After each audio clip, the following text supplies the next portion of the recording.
we got our asses kicked. Hey everyone, today I'm doing another behind the scenes look at my day as an appliance repair technician. Right now it is currently 8 a.m. I am here at the shop and we're gonna go ahead and get our day started. Today looks like I have a 10-hour day scheduled, primarily because 3 of my jobs are 1 hour apart. So does put me a little at a disadvantage today, but we'll see how it goes. I do have 1 delivery scheduled today. I'm here at the shop picking up some parts and then picking up that unit, loading it on the truck, and then I'm gonna go over to the parts store and then we'll go on and head out to our first job. Here we go. My goal for today is going to be to try to get ahead of schedule, get my day done in 9 hours, preferably 8 hours, but we'll see how that goes. It's not like I can speed.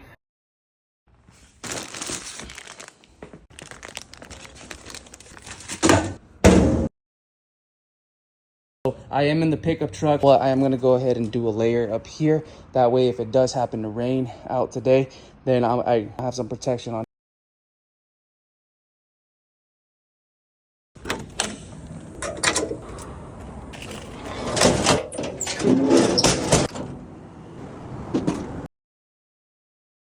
So we got this unit loaded for a delivery. Now it's time to grab all of our parts and then we'll head out. I also have a wall oven pair. I will have to pull it out, grabbing my hydraulic table cart, which I should have thought about before. I'm gonna have to drop the gate again. Luckily, the customer did allow us to arrive early. She did shoot us a text message, so we're here now. Here we go. But one thing though I will say is that even when they don't answer, I start making my way over there, so then if they happen to respond, well, I'm 5 minutes out, I'm already closer, so I'm not wasting time. You're already done? Yes, ma'am. You're too quick. I've been doing this a while. You don't look old enough. You've been doing it for a while. I've been doing it for like 11 years now. I believe in blue collar workers. I love that. That's what my son does. Oh yeah, what does he do? He's a pipe fitter. Okay, nice. It's a whole different world. It's all about getting the job done right. It's not easy work. Someone's got to do it, you know? That's what my dad did. Job was pretty straightforward. Cleaned out the coils. Really, I was probably done within 20 minutes, to be honest with you. I did spend 15 minutes talking with her. It was a long conversation, so it was pretty nice. I'm on to my next job, which is a wall oven repair. I actually have to diagnose a little further, but I do have parts ready to go. I'm gonna have to pull this one out. I have a 30-minute drive. Here we go. Microwave was actually not heating. That was actually a 3rd time out there. First time there was a main control board that a relay wasn't closing, and it was closing after we replaced it, but now it still wasn't heating, so we had to go out there with some other components and do further diagnosing. And I did have myself scheduled for 2 hours. Took me about, yeah, like almost 2 hours, so 1 hour and 48 minutes.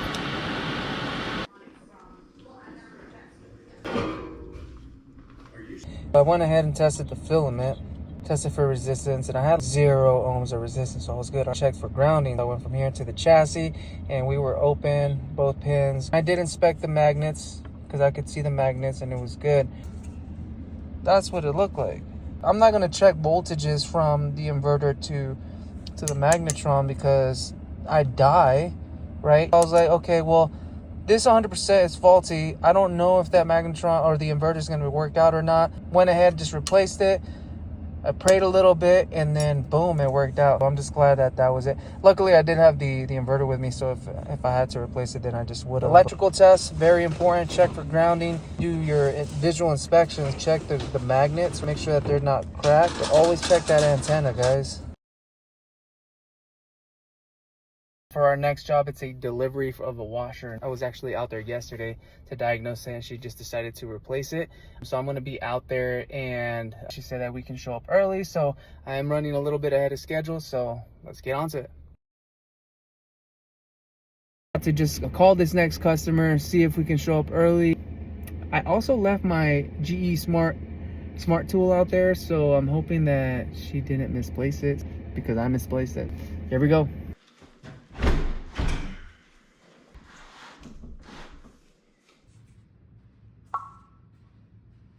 All right, y'all. So we got our asses kicked.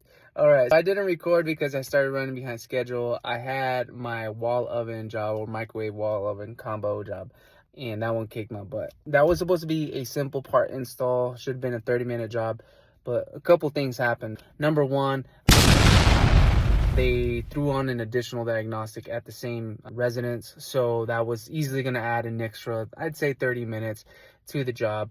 But while I was on the job, I experienced some technical issues with one of the connectors for the ribbon cable for the user interface was way different than I've ever seen.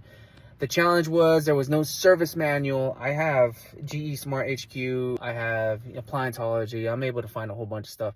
But this is a GE Cafe and there's not a service manual. This harness was just completely different.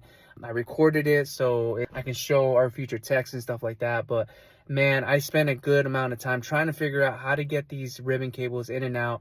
And then ultimately what also happened was this was a job that it was a home warranty company that we were working with, and they decided to ship out the parts. And usually it's not a big deal, but the user interface was actually faulty. I don't know what I was thinking, but I was just monkeying around, and because I was just baffled at the fact that it just wasn't working. I mismatched some parts and stuff like that, and then I realized that the ribbon cable, the only time the display would work is if I press on the ribbon cable for the new one. I was like, man, automatically like a faulty unit or faulty part. That was one of those things. That 30-minute job turned into a 2.5-hour job. And then I had an hour drive from that job onto the next one.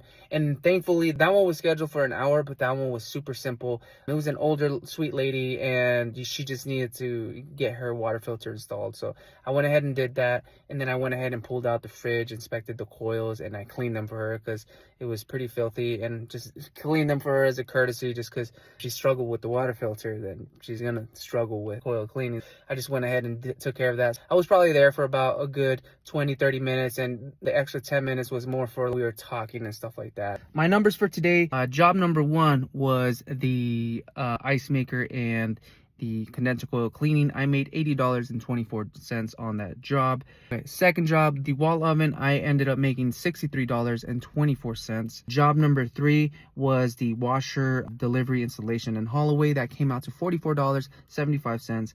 And then we had the microwave that took me 2.5 hours, which should have ideally been a 30-minute job, as I mentioned. However, that one, I made $114.74 on performance pay just on that one job. If I would have done it in 30 minutes, man, you guys do the math. I'll leave it there.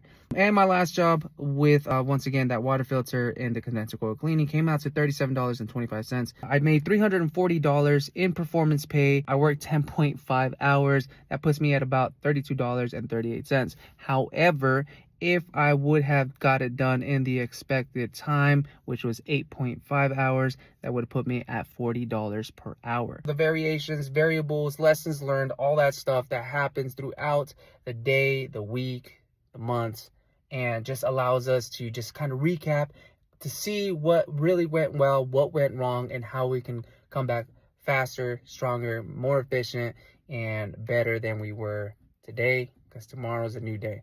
I'm not upset. I could have made more, but ultimately $32. If I was making 25 bucks, I'd be fine. But man, but I did get a lot of experience, and I learned how to work on that harness. And yeah, so I'd say it's a win. All right, I still won. We won. All right, we're good. All right, be a winner.